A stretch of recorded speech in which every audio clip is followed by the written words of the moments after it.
Tumunok ang aking telepono noong 3:17 nga madaling araw. Ang pangalan ng aking 15 taong gulang na apong si Lana ang nasa screen. Pagkasagot ko, isang malamig at nanginginig na boses ang nagsabi, "Lolo, nasa ospital ako." Binali niya ang aking kamay. Ngunit, hindi ako pumunta roon bilang isang lolo na nagpapanik o nawawala sa sarili.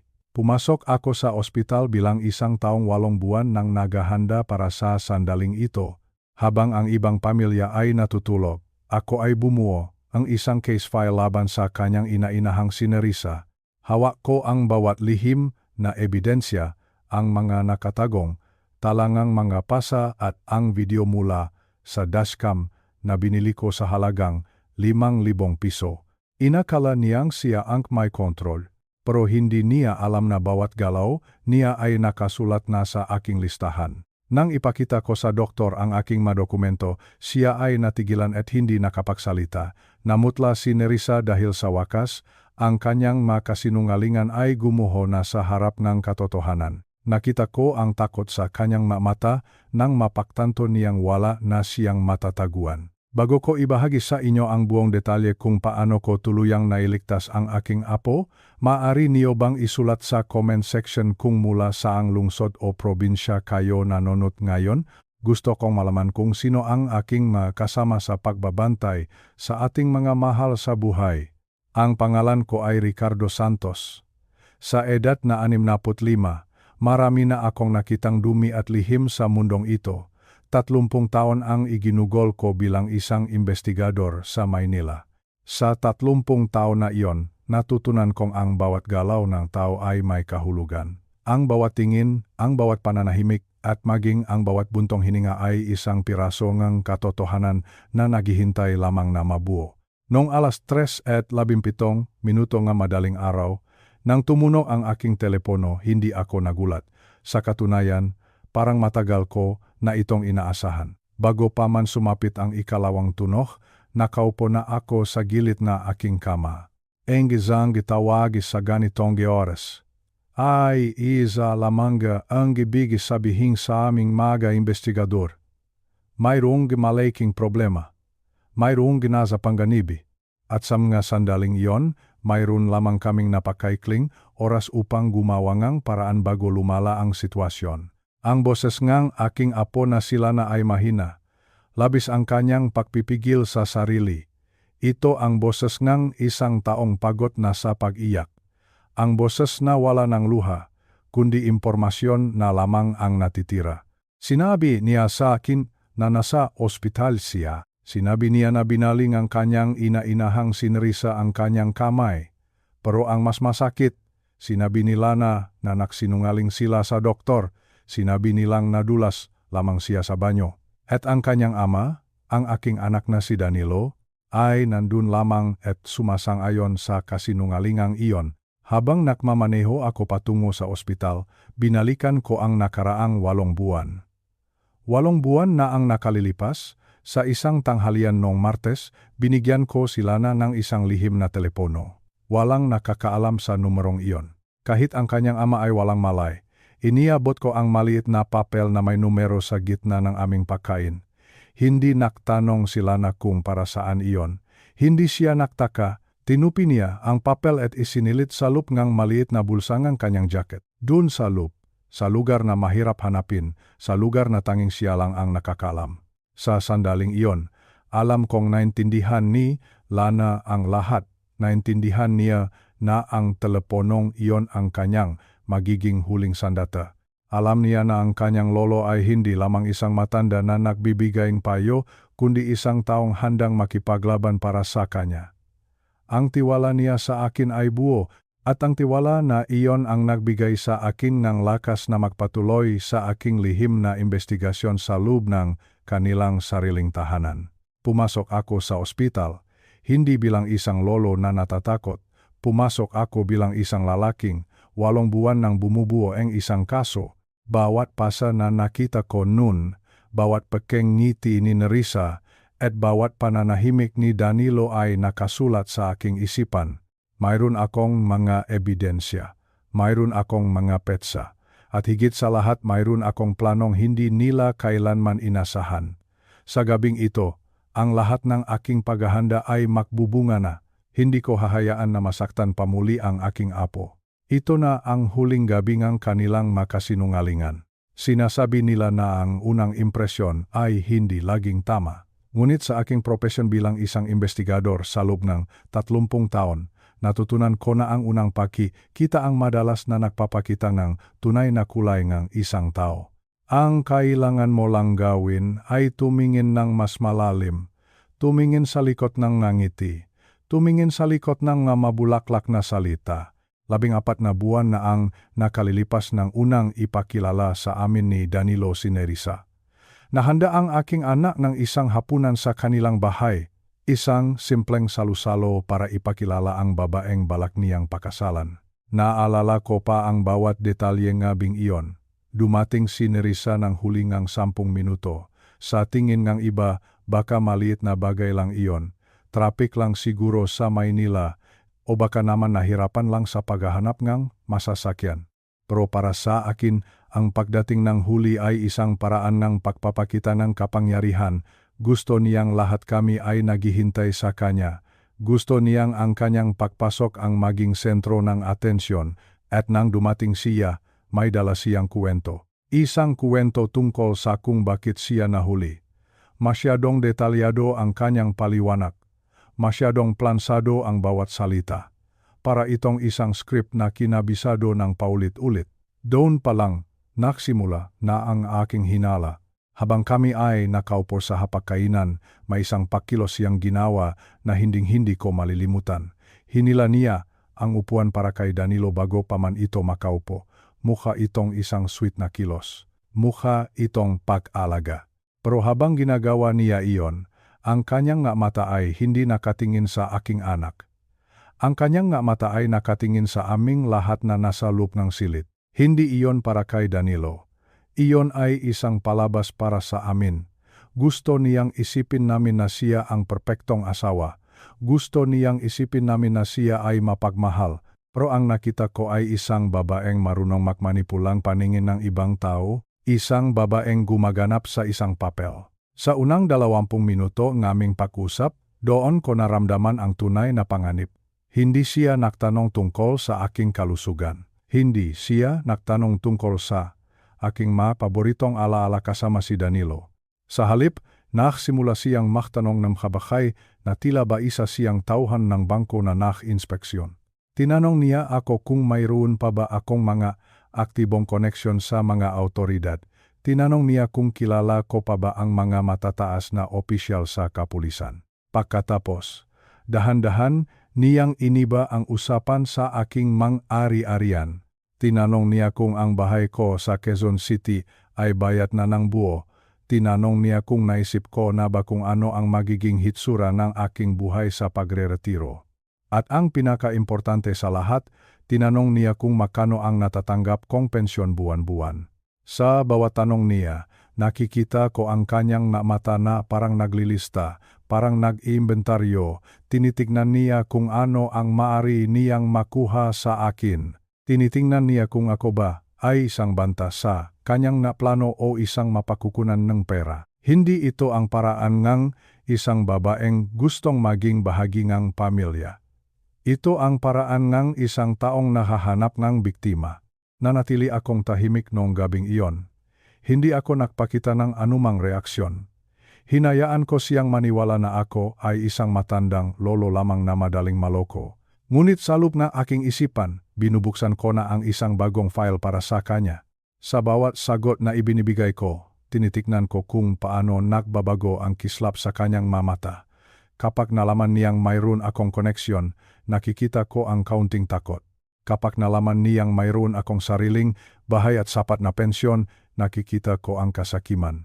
Habang nakmamaneho ako pauwi pagkatapos ng hapunang iyon, ang katahimikan sa loob ng aking sasakyan ay mabigat.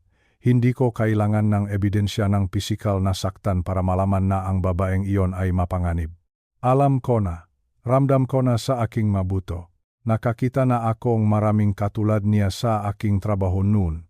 Mga taong gumagamit ng kagandahan at pekeng kabaitan para makapasok sa buhay ng iba, at pagkatapos ay sisirain ang lahat kapag nakuha na nila ang gusto nila.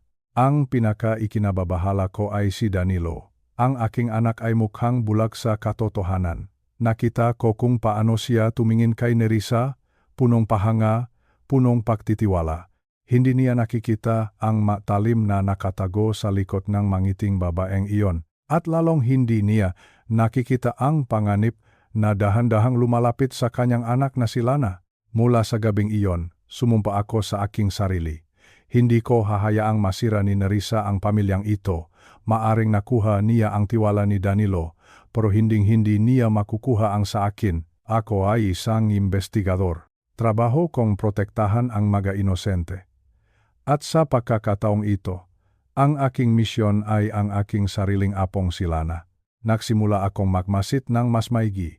Bawat pakikita namin, bawat pagbisita ko sa kanilang bahay, tinitignan ko ang bawat sulok. Tinitignan ko kung paano kumikilos si Nerissa kapag wala si Danilo sa tabi niya, at doon ko nakita ang tunay na mukhang demonyo.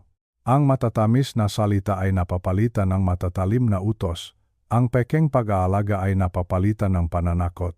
Si Nerissa ay isang eksperto sa pagtatago. Alam niya kung kailan dapat maging mabait at kung kailan dapat maging malupit, pero nakamali siya sa kinalaban. Akala niya ay matanda na ako at mahina na ang pandama. Akala niya ay sapat na ang kanyang maarte para makuha ang lahat ng mayroon kami. Hindi niya alam, bawat galaw niya ay may katapat na nota sa aking lihim na talaan. Ang inventory na ginagawa niya sa aking buhay ay nauwi sa isang case file na ako naman ang gumagawa para sa kanya. At sa bawat araw na lumilipas, ang file na iyon ay lalong kumakapal. Alam ko na darating ang araw na kailangan ko itong buksan. Alam ko na darating ang araw na kakailanganin ni Lana ang aking tulong. At kapag dumating ang araw na iyon, sisiguraduhin ko na wala ng matitirang puwang para sa mga kasinungalingan ni Nerissa. Sa mundong ito, ang katotohanan ay parang tubig. Maari mo itong pigilan, maari mo itong itago, pero sa huli, palagi itong makakahanap ngang paraan para lumabas. At ako, si Ricardo Santos, ang sisiguraduhin na ang katotohanan iyon ang lulunod sa lahat ng kanyang masasamang balak. Noong Oktubre ng nakaraang taon, isang hapon na napakainit, nagsimulang magbago ang lahat. Sa Pilipinas, ang Oktubre ay buwan na, dapat ay medyo malamig na ang simoy ngang hangin, pero ang hapong iyon ay kakaiba, sobrang lakit ng panahon. Sobrang init ng sikat ng araw na kahit ang mga dahon ng puno sa aking bakuran ay tila nalalanta. Naglilinis ako noon ng aking mga lumang kagamitan sa garahe nang biglang dumating ang aking apo na si Lana. Nakabisikleta siya. Nagulat ako dahil hindi siya nagsabi na pupunta siya. Karaniwan, nagpapadala siyang mensahe bago bumisita. Pero ang mas nakakapagtaka ay ang kanyang suot. Sa kabila ang matinding sikat ang araw, sa kabila ang init na umaabot siguro sa 32 grado, si Lana ay nakasuot ang isang makapal na polo na may mahabang manggas. Nakabutones ito hanggang sa kanyang napulso. Bilang isang lolo, ang unang pumasok sa isip ko ay baka nag-ingat lang siya sa araw. Pero bilang isang investigador na may 30 taong karanasan, tumunok ang isang kampana sa loob ng aking ulo. May mali, may hindi tama sa larawang ito.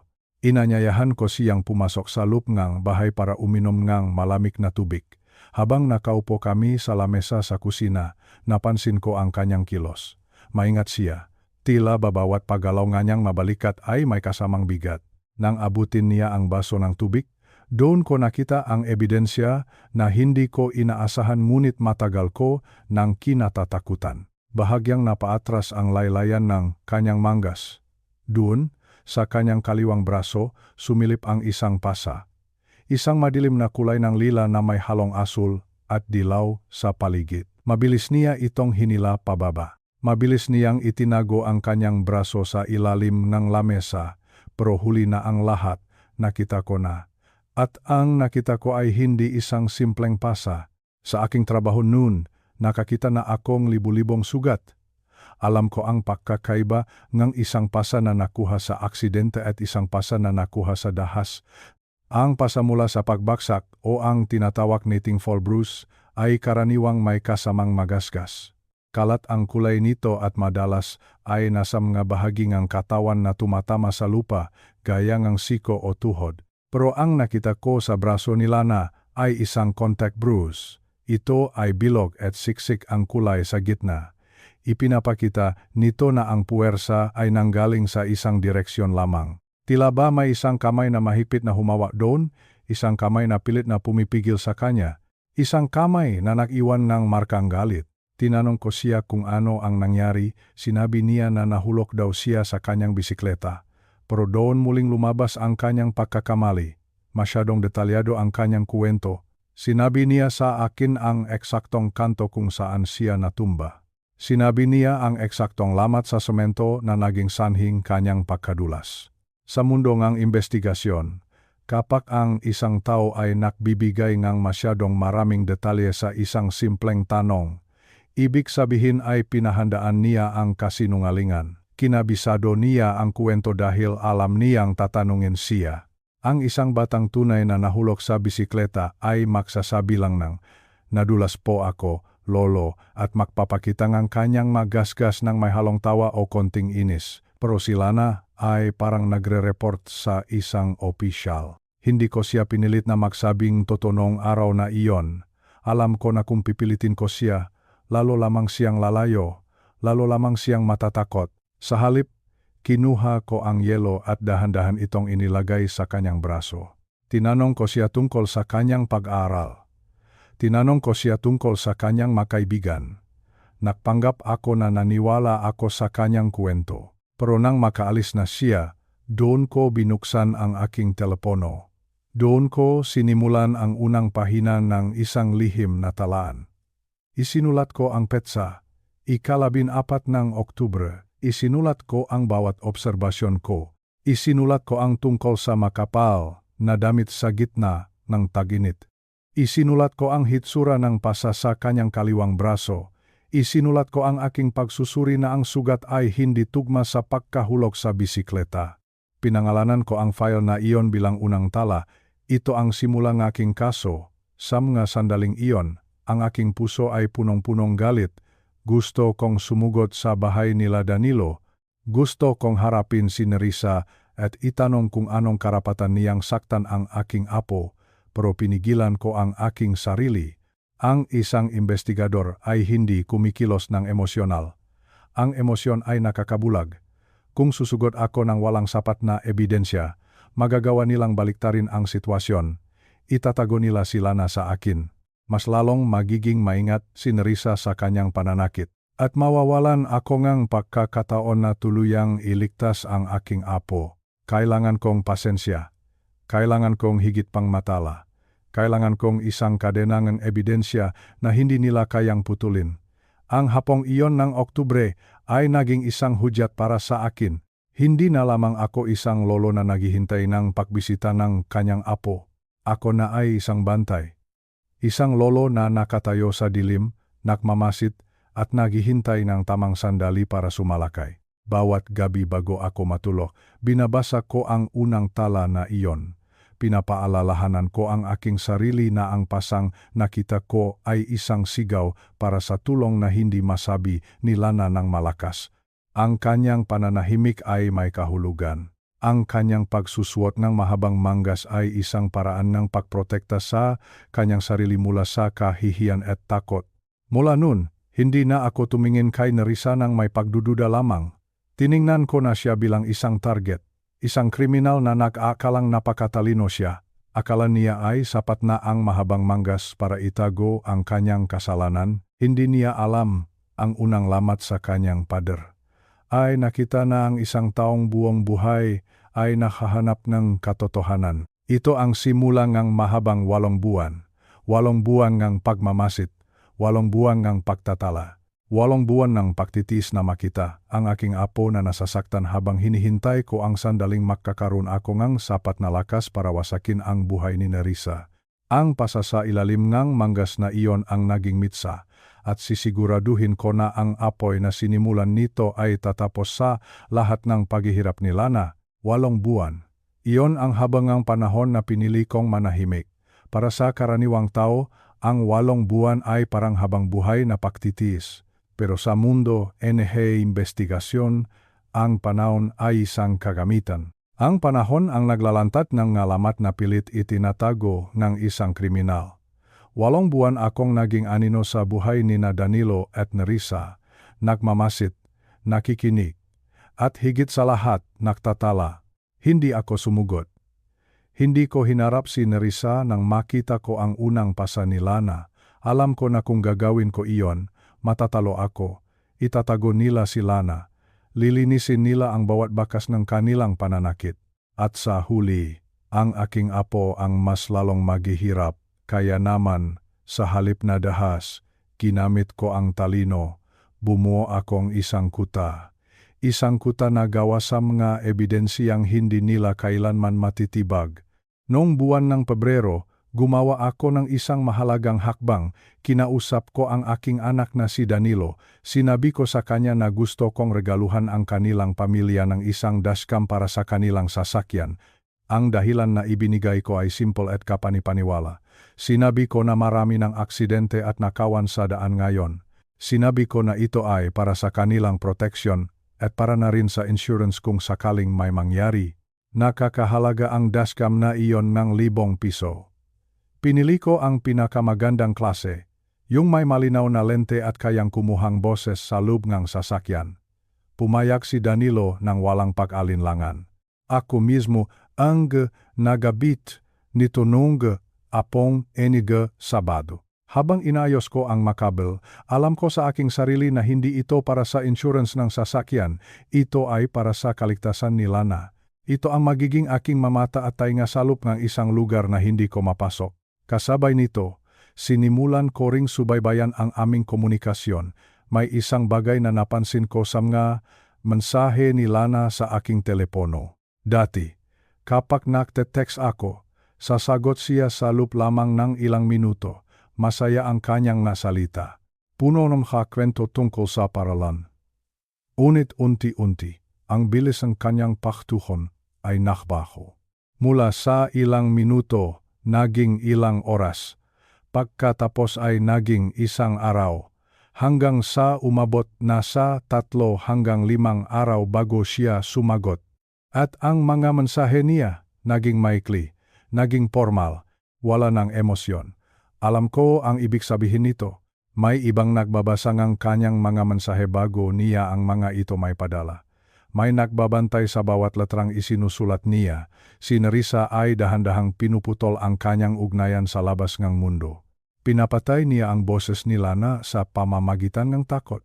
Naitala ko rin ang nangyari noong huling pagtitipon ng pamilya. Napansin ko kung paano sumasagot si Nerissa para kay Danilo. Kapag may tinatanong ako sa aking anak, hindi pa man niya naibubukas ang kanyang bibig, ay nandiyan na ang boses ni Nerissa. Siya ang kumokontrol sa naratibo. Siya ang nagpapasya kung ano ang dapat naming malaman at kung ano ang dapat manatiling lihim. Naalala ko noong Disyembre. Ito ang unang pagkakataon sa loob ng 11 taon na hindi nakasama sa akin si Lana para sa bakasyon ng Pasko at Bagong Taon. Sinabi ni Danilo sa telepono na gusto raw ni Lana na manatili sa kanila para makasama ang kanyang ina-inahan. Pero narinig ko ang boses ni aking anak, may bigat, may pag-alinlangan. Alam ko na hindi iyon desisyon ni Lana. Iyon ay utos ni Nerissa na kailangang sundin ni Danilo. Bawat isa sa mga pangyayaring ito ay isinulat ko sa aking lihim na talaan. Tinawag ko itong entry number 41. Hindi ko isinusulat ang aking mga hinala lamang. Isinusulat ko ang mga katotohanan, ang mapetsa, ang mauras, ang eksaktong sinabi ng bawat isa. Isinusulat ko ang mga pagbabago sa kilos ni Lana, ang kanyang pananahimik sa gitna ng maraming tao, ang kanyang pag-iwas sa tingin kapag binabanggit ang pangalan ni Nerissa. Bakit ko ito ginagawa? Dahil sa korte, hindi sapat ang emosyon ng isang lolo. Hindi sapat na sabihing masama ang pakiramdam ko sa babaeng iyon. Kailangan mo ngang patron. Kailangan mong patunay na may sistemang nagaganap. Ang 8 buwan na ito ay ang pagbuo kong pattern na iyon. Ipinapakita nito ang unti-unting paglalang ng sitwasyon, mula sa pagkontrol sa cellphone hanggang sa paglayo sa pamilya, at sa huli ay ang pisikal na pananakit. Minsan, kapag gabi at mag-isa lang ako, tinitignan ko ang aking matala. Napakasakit makita ang unti-unting pagkawasak ng masayang bata na sila na sa loob ng makapahinang iyon. Gusto kong sumiga. Gusto kong kilahin siya palabas sa bahay na iyon. Pero pinapaalalahanan ko ang aking sarili. Ricardo, magtiis ka. Konti na lang. Kapag kumilos ka na, dapat ay wala na silang kawala. Dapat ay wala ng paraan para makabalik pa si Nerissa sa buhay nga apo mo. Ang bawat puwang sa aming pag-usap, ang bawat araw na hindi siya sumasagot ay isang pirasong puzzle. Ang dashcam na nagkakahalaga ng 5,000 piso ay naging saksi sa mga usapan sa loob ng sasakyan na hindi nila alam na naitatala. Ang lahat ng ito ay bahagi ng aking plano. Hindi ako naghihintay na masaktan sila na. Nakahanda ako para sa sandaling mangyari iyon. Ay mayroon akong sapat na bala para tapusin ang laban na ito sa isang baksakan lamang. Ang katahimikan nila na ay hindi pagsuko, ito ay pagtitis. At ang aking katahimikan naman ay hindi pagpapabaya. Ito ay paghahanda. Sa ilalim ng bawat araw na nakdadaan, ang aking kuta ng ebidensya ay lalong tumitibay. At pagdating ng takdang oras, kapag ang katotohanan ay ibinuhos ko na walang sinumang Nerissa ang makatayo laban dito. Manahimik ka muna, Lana. Naririnig ng iyong lolo ang iyong mahikbi sa kabila ng iyong pananahimik. At pangako ko sa iyo, ang bawat luhang pumatak sa loob ng 8 buwan na ito ay makakaroon ng katarungan. Malapit na, konting tiis na lang. Ang kuta ay handa na. Ang iyong lolo ay handa na. Alas 3:30 ng madaling araw nang ipasok ko ang aking sasakyan sa paradahan ng St. Luke's Medical Center. Ang gabi sa Maynila ay tahimik sa mga oras na ito, pero ang katahimikan sa loob kang aking dibdib ay iba. Ito ang katahimikang dala ng isang bagyong paparating. Patay ang makina ng aking sasakyan. Nakaupo lang ako doon. Hindi ako gumagalaw. Dito ko isinagawa ang isang bagay na itinuro sa akin ng 30 taon sa serbisyo. Ang tinatawag kong tuntunin ng 4 na segundo. 4 na segundo ngang ganap na katahimikan bago pumasok sa isang magulong sitwasyon. Bakit si 4 na segundo? Dahil sa 4 na segundong iyon, hinihiwalay ko ang aking sarili bilang lolo at sinusuot ko ang balutingang isang investigador. Ang 4 na segundong ito ang pakakaiba ng isang taong nagpapadala sa emosyon at ang isang taong may hawak ng kontrol sa sitwasyon. Isa. Huminga ako ng malalim. Nililinis ko ang aking isipan mula sa galit kay Nerissa. 2. Pinapakalma ko ang aking puso para hindi manginig ang aking boses sa harap ng mga doktor. 3. Inaalala ko ang bawat piraso nga ebidensyang nakalap ko sa loob ng 8 buwan. 4. Handa na ako. Lumabas akong sasakyan at naglakad patungo sa emergency room. Ang bawat hakbang ko sa malinis na sahig ng ospital ay may bigat. Alam ko ang aking pakay. Alam ko ang aking gagawin. Bago pa man ako makarating sa nurse station, nakita ko na ang isang pamilyar na muka. Si Manuel. Si Manuel ay isang mahusay na doktor. 12 taon na ang nakalilipas, tinulungan ko siya sa isang napakasensitibong kaso na kinasangkutan ng kanyang pamilya. Noong mapanahon na ang mga maling tao ay may hawak ng mga tamang papeles, ako ang gumawa ng paraan para maibalik ang katarungan sa kanila. Mayroon kaming malalim na ugnayan, isang ugnayang nabinuo sa itas NG utang na loob at respeto. Sa mundong ito, ang iyong mga koneksyon ang iyong pinakamalakas na sandata sa oras ng krisis. Nakita ako ni Manuel bago pa man ako makalapit. Nakita ko ang pagbabago sa kanyang mukha. Isang halo ng gulat at kaginhawaan. Iniabot niya ang hawak niyang folder sa isang nurse at lumapit sa akin. Hindi siya nagsalita ng malakas. Sapat na ang isang tingin para makaintindihan kaming dalawa. Ricardo, sabi niya sa mahinang boses, salamat at dumating ka. Tumingin ako ng diretso sa kanyang mamata. Manuel, nasaan ang aking apo? At sabihin mo sa akin, mayroon ka na bang inihandang ulat? Huminto siya sandali. Tila ba tinitimbang niya ang bigat ng kanyang sasabihin? Alam ko ang ibig sabihin ng katahimikang iyon. Mayroong hindi magandang balita. Sinabi niya sa akin na wala pa siyang formal na inilalathala sa records. Bakit? Dahil ang inainahan nila na si Nerissa ay pilit na iginigit ang kanyang bersyon ng kuwento. Sinabi ni Manuel na tumanggi sila na sumailalim sa gamutan ng 2 beses habang nasa loob ng silid si Nerissa. Doon pa lang, alam na ni Manuel na mayroong matinding pananakot na nagaganap. Nagpasalamat ako sa kanya. Ang desisyon niyang patawagin sila na sa isang pribadong telepono ay ang tamang hakbang. Doon ko napatunayan na si Manuel ay hindi lamang isang doktor ng katawan, kundi isang doktor na marunong magbasa ang kalagayan ng kaluluwa. Itinuro niya sa akin kung nasaan sila na, before, doon sa dulo ng pasilyo. Bago ako humakbang, hinawakan ni Manuel ang aking balikat. Ang kanyang tinik ay naging mas seryoso. Ricardo, kailangan mong malaman ang tungkol sa fracture pattern ni Lana. Hindi ito tugma sa isang simpleng pagkadulas. Ito ay bunga ng forced hyperextension. Sa madaling salita, binali ang kanyang buto sa pamamagitan ng puwersa. Naramdaman ko ang paglamig na aking makamay. Ngunit nanatili akong matatag. Ang 4 na segundong katahimikan sa paradahan ay gumagana pa rin. Hindi ako magpapadala sa galit. Hindi pa ngayon. Kailangan ko munang siguraduhin na ligtas ang aking apo. At higit sa lahat, kailangan kong matibay na ulat mula kay Manuel. Isang ulat na hindi mabuburang ang anumang pera o koneksyon ni Nerissa. Naglakad ako patungo sa Bayfort. Sa bawat segundo ngang aking paglalakad, nararamdaman ko ang bigat ng 8 buwan na aking itinis. Ang bawat pasa, ang bawat pananahimik, at ang bawat takot nila na ay makakaroon na ng katarungan sa gabing ito. Hindi na ako papayak na masaktan pa siya muli.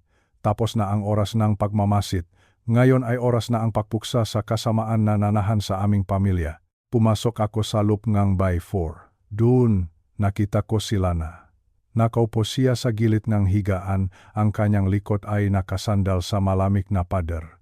Ang kanyang kaliwang braso ay nakalagay sa isang pansamantalang suporta. Ang kanyang kanang tuhod ay nakayakap sa kanyang dibdib. Nang makita niya ako, ang tunok na kanyang binitawan ay hindi isang salita, ito ang tunok ng 8 buwan na pagpigil sa hininga na sa wakas ay pinakawalan na. Umupo ako sa kanyang tabi, hindi ako tumayo sa kanyang harapan na tila isang hukom. Umupo ako para maging kapantay ko siya, para maramdaman niya na kasama niya ako sa laban na ito. Nandito na ang lolo, sabi ko sa kanya. Ligtas ka na. Walang sinumang makakapasok sa silid na ito nang wala ang aking pahintulot. Tumango siya. Ang kanyang nga mata ay tuyo na, tapos na siya sa pag-iyak, at iyon ang mas nakakatakot para sa akin. Ibig sabihin, sanay na siya sa sakit. Sanay na siyang mag-isa sa ganitong sitwasyon. Nakinig ako sa kanya. Hinayaan ko siyang magsalita nang hindi ko siya pinuputol. Ikinuwento niya ang bawat detalye. Ang awe sa hapunan, ang galit ni Nerissa, ang marahas na pakbaling sa kanyang kamay sa pasilyo ng kanilang bahay, at ang bawat kasinungalingan na pilit na ipinapasok sa kanyang isip habang sila ay papunta sa ospital. Ngunit mayroong isang bagay na sinabi ni Basi Manuel na mas lalong nakpadurok sa aking puso. Habang nasa labas kami ng silid, ipinakita niya sa akin ang manggakuhang x-ray. Sinabi niya na mayroong nakitang lumang sugat, isang healed fracture sa distal ulna. Ayon sa pagsusuri, ang sugat na ito ay nangyari 9 na buwan na ang nakalilipas. Tumigil ang mundo, ko sandali. 9 na buwan na ang nakalilipas. Ibig sabihin, bago pa man ako nagsimulang maktala noong Oktubre, nasaktan na si Lana, at ang pinakamasakit sa lahat, ang sugat na iyon ay hindi kailanman nadala sa doktor. Hindi ito nagamot. Hinayaan nilang gumaling ang buto ni Lana ng kusa, sa gitna ng matinding sakit na walang sinumang nakakaalam.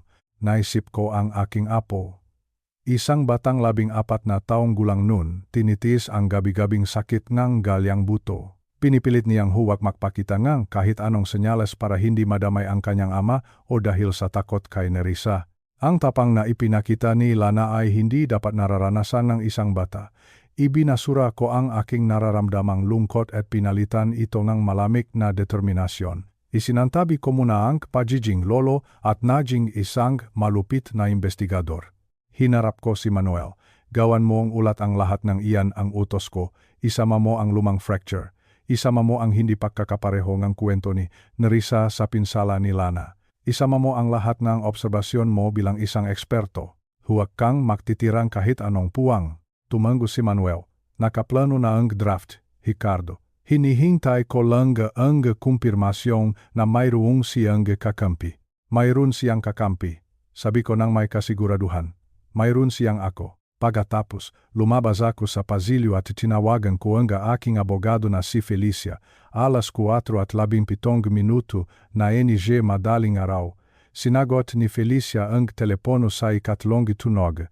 Ang kanyang boses ay gising na gising. Tila ba inaasahan na niya ang aking tawag. Sinabi ko sa kanya ang lahat. Ang ulat ni Manuel, ang matala ko sa nakaraang 8 buwan, at ang video sa dashcam na nagpapakita kung paano iniwan ni Nerissa si Lana sa tapat ng ospital. Kailangan ko ng emergency custody order. Felicia, sabi ko, ngayong umaga. Hindi na babalik ang aking apo sa bahay na iyon. 4 na segundo ngang katahimikan sa kabilang linya. Hindi dahil nag-aalinlangan siya, kundi dahil kinakalkula niya ang bawat hakbang na aming gagawin. Ipadala mo sa akin ang lahat ng dokumento ngayon din, Ricardo, ang sagot niya.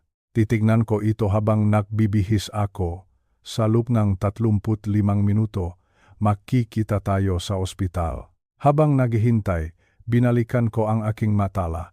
Ang entry number 41 ay isinulat ko 5 araw bago ang gabing ito. Nakasulat doon ang tungkol sa makapal na makeup sa mukha ni Lana para itago ang pasa sa kanyang panga. Ngayon, ang lahat ng matalang iyon ay magiging magabala sa isang baril na tatapos sa karahasan ni Nerissa. Tumingin ako sa labas ng bintana ng ospital. Nagsisimula ng sumikat ang araw sa Maynila. Ngunit para kay Nerissa, ang dilim ay nagsisimula pa lamang.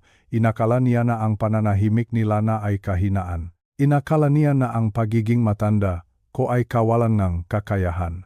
Nagkamali siya dahil sa bawat buto na binali niya sa aking apo, sisiguraduhin kong may katapat na taon sa loob ng rehas na bakal. Hinarap ko muli si Lana sa loob ng silid. Nakangiti na ako sa kanya, isang ngiting ang pag-asa. Kaunting tiis na lang, apo. Malapit na tayong umuwi. At sa pagkakataong ito, wala nang mananakit sa iyo. Pangako iyan ni Lolo. Sa loob NG malit na silid sa ospital, tila uminto ang mundo. Ang tanging naririnig ko lang ay ang may nang tunog a earcon at ang mabigat na paginga NG akong apo na si Lana. Nakaupo ako sa tabi niya, hawak ang kanyang kamay ng walang pinsala. Hinintay ko siyang magsalita.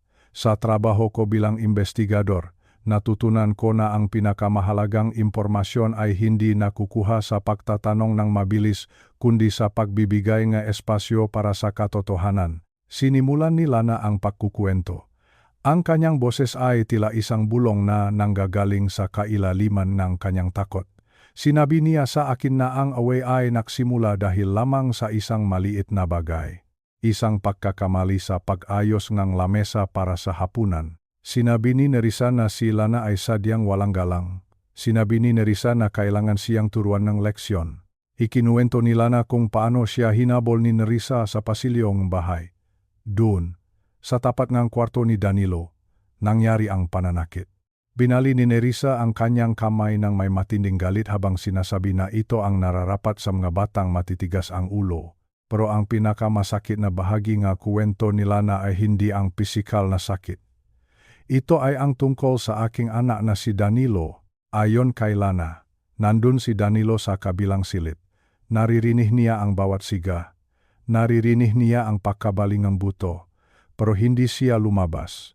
Nang dalhin na si Lana sa kotse para pumunta sa ospital, si Danilo ay naupo lamang sa upuan sa harap. Hindi siya lumingon kahit isang beses sa kanyang anak na umiyak sa likuran. Sa buong biyahe, ang tanging boses na naririnig ni Lana ay ang boses ni Nerissa, isang malamig at maayos na boses na nagdidikta kung ano ang dapat sabihin sa doktor. Nadulas ako sa banyo. Iyon ang kailangang sabihin ni Lana kung hindi, mas malala pa ang mangyayari sa susunod. Tumingin sa akin si Lana, ang kanyang nga mata ay puno ng pag-asa na tila nagtatanong kung mali ba ang kanyang ginawa. Sinabi ko sa kanya na ginawa niya ang lahat ng tama. Sinunod niya ang bawat turo ko. Noong ibinigay ko sa kanya ang lihim na telepono 8 buwan na ang nakalilipas, sinabi ko sa kanya na gamitin lamang ito kung sa tingin niya ay wala na siyang ibang matatakbuhan. At ginawa niya iyon.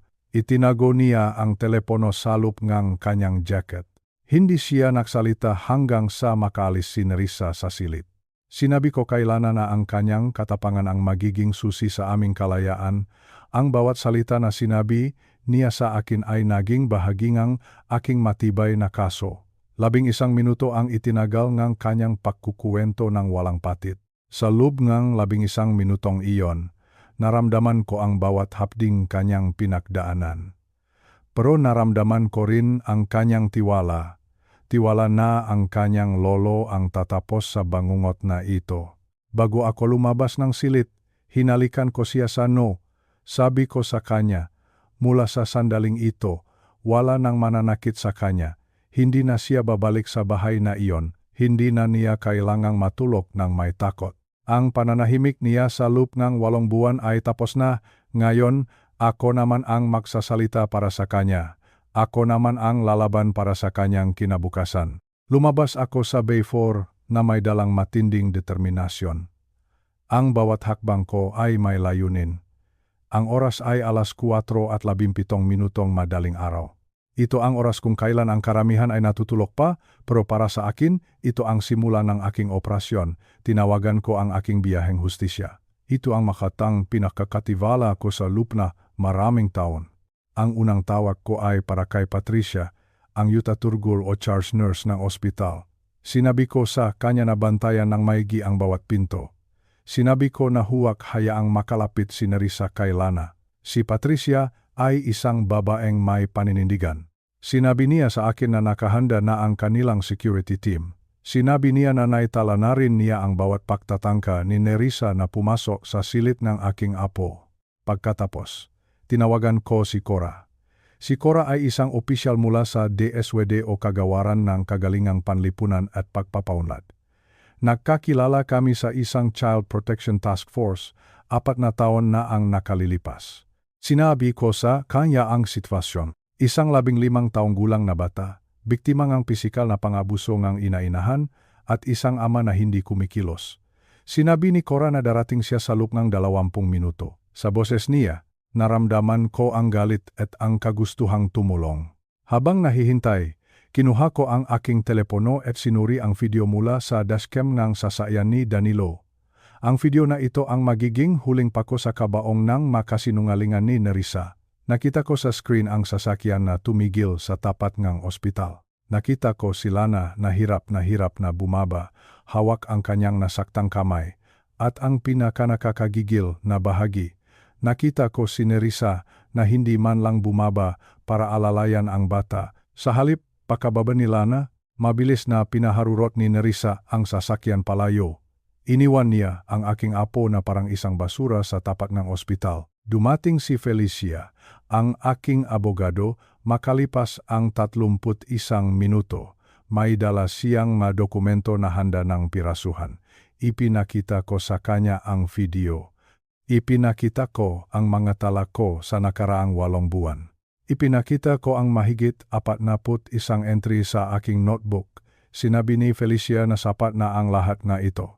Sinabi niya na sa loob ng 15 taon niya bilang abogado, bihira siyang makakita ng kasong ganito katibay ang ebidensya. Ang pagtutulungan ng isang nurse, isang social worker, isang abogado, at isang dating investigator ay tila isang makinang gumagana ng perpekto.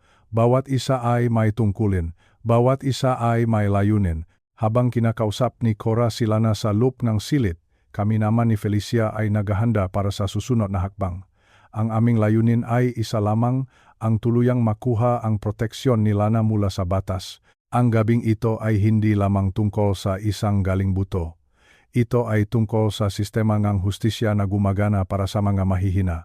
Ito ay tungkol sa mataong hindi nagbubulak-bulagan sa katotohanan. Alam ko na mahaba pa ang laban, Pero sa tulong ng aking biyaheng hustisya, alam kong hindi kami mabibigo. Ang katotohanan ay nasa aming panig, at ang ebidensya ay hindi nagsisinungaling. Ang sikat ng araw ay nagsisimula nang pumasok sa mga bintana ng ospital.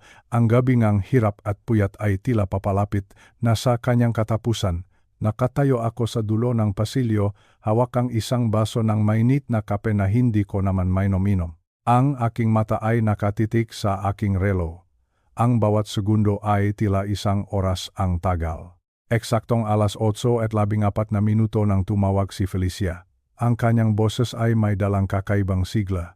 Sinabi niya ang dalawang salitang nagbago sa lahat, "Selyado na." Ang tambayan ay pumirma na sa Emergency Temporary Custody Order. Ang oras na pagkakapirma ay 8:09 na madaling araw. Ibig sabihin nito, sa mga sandaling ito, ako na ang legal na tagapangalaga ni Lana. Ibig sabihin, wala ng karapatan si Nerissa na lumapit sa kanya. Ibig sabihin, ang bawat desisyon para sa kalusugan at kinabukasan ni Lana ay nasa ilalim ng aking kamay. Naramdaman ko ang isang malaking pasanin na nawala sa aking mga balikat pagkatapos ng 8 buwan ng paghihintay. Pagkatapos ng 41 tala sa aking notebook, nakuha ko na ang hustisya para sa aking apo. Pumasok ako sa silid ni Lana upang ibalita ang magandang balita. Nakita ko siyang gising na nakaupo sa higaan at tila naghihintay din sa akin. Sinabi ko sa kanya ng direkta, "Lana, sa akin ka natitira. Pinirmahan ng hukom ang utos. Hindi ka nahahawakan ni Nerissa kahit kailan." Ang mga mata ni Lana ay lumaki sa gulat, pagkatapos ay dahan-dahang napalitan ng isang matamis na ngiti. Isang ngiti na matagal ko nang hindi nakikita. Ngunit bago kami umalis sa ospital, may isa pa akong kailangang harapin. Nakita ko si Danilo sa waiting area. Nakaupo siyang mag-isa, nakayuko ang ulo at tila hindi alam ang gagawin. Nilapitan ko siya. Hindi ako sumigaw. Hindi ako nagalit. Sa halip, sinabi ko sa kanya ang lahat ng ebidensya na mayroon ako. Sinabi ko sa kanya ang tungkol sa videong dashcam. Sinabi ko sa kanya ang tungkol sa mga lumang fracture ni Lana na hindi niya man lang napansin. "Dapat ay nakita mo ito, Danilo," sabi ko sa kanya nang may malamig na boses. "Dapat ay pinrotektahan mo ang iyong anak." Hindi sumagot si Danilo. Alam ko na sa loob niya, nararamdaman niya ang matinding pagsisisi. Pero ang pagsisisi ay hindi sapat para ibalik ang mabuwan na nasaktan ang aking apo. Ibinigay ko sa kanya ang aking card at sinabi ko na tawagan niya ako kapag handa na siyang magpakatatak bilang isang ama. Paglabas namin ng ospital, ang hangin sa labas ay tila mas masarap lang hapin. Hawak-hawak ko ang kamay ni Lana habang naglalakad kami patungo sa aking sasakyan. Sinabi ni Lana na gusto raw niyang uminom ng masarap na kape. Hindi yung kape sa ospital na lasang karton, kundi yung tunay na kape sa paborito naming kainan. Natawa ako. Sa unang pagkakataon mula noong 3:00 ng madaling araw, naramdaman ko ang tunay na saya. Ang 8:09 ng madaling araw ay ang oras ng aming kalayaan. Ito ang sandali kung kailan ang dilim ng nakaraan ay napalitan ng liwanag ng bagong simula. Alam ko na marami pang kailangang gawin para sa tuluyang pagaling ni Lana, pero sa ngayon, sapat na ang malaman na siya ay ligtas na sa piling ko. Ang aking apo ay nakauwi na at hinding-hindi ko na siya hahayaang mawalay pa muli.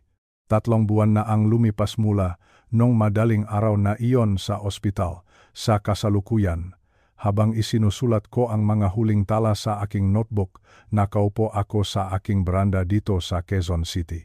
Naririnig ko ang tawa ni Lana mula sa loob ng bahay. Nagluluto siya ng merienda kasama ang kanyang kapinsan. Ang tawang iyon ang tunay na tawa. Hindi iyon ang pilit at maingat na tawa na naitala ko sa aking maobserbasyon sa ilalim ng entry number 11 hanggang 19. Iyon ay tawang nanggagaling sa puso. Isang tawa na malaya na sa takot.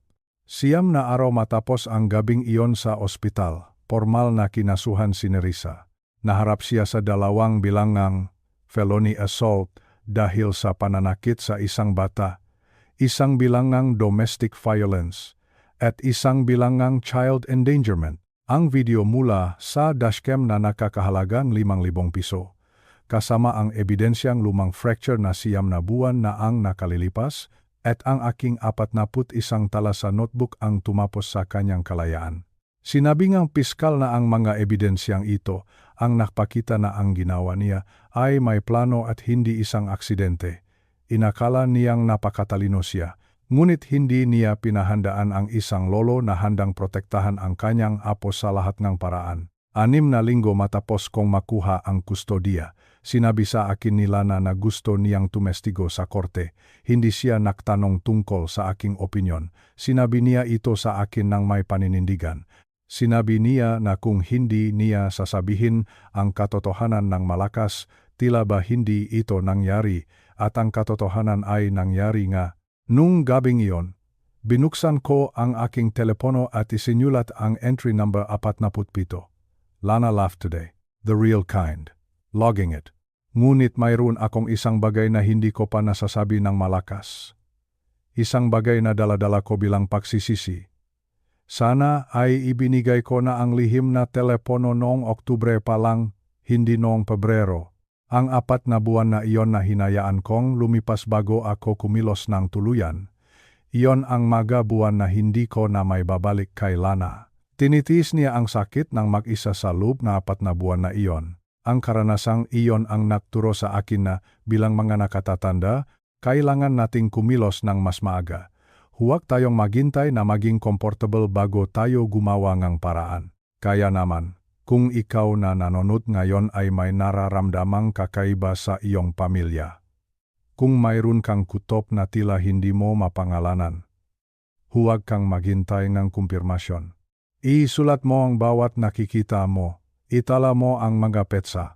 Magtiwala ka sa iyong instinto na binuong maraming taon ng karanasan sa buhay. Ang mataong nagmamahal sa iyo ay umaasa na kikilos ka bago pa man dumating ang gabing magiging huli na ang lahat. Nakaligtas ang aking apo dahil mayroon siyang numrong matatawagan at naniwala siyang darating ako. Ang lahat ng aking paghahanda, ang dashcam, ang mga tala, at ang mga koneksyon ay nagsimula sa isang katotohanan. Dumating ako dahil handa ako. At iyon ang pinakamahalagang tungkulin nating maluluo at lolaa. Ang laging maging handa para sa ating mga mahal sa buhay. Maraming salamat sa inyong pakikinig. Sana ay magsilbi itong aral at paalala sa ating lahat. Ingatan natin ang ating mga apo. Ingatan natin ang ating pamilya. Hanggang sa muli, ito si Ricardo Santos. Mag-ingat po kayong lahat.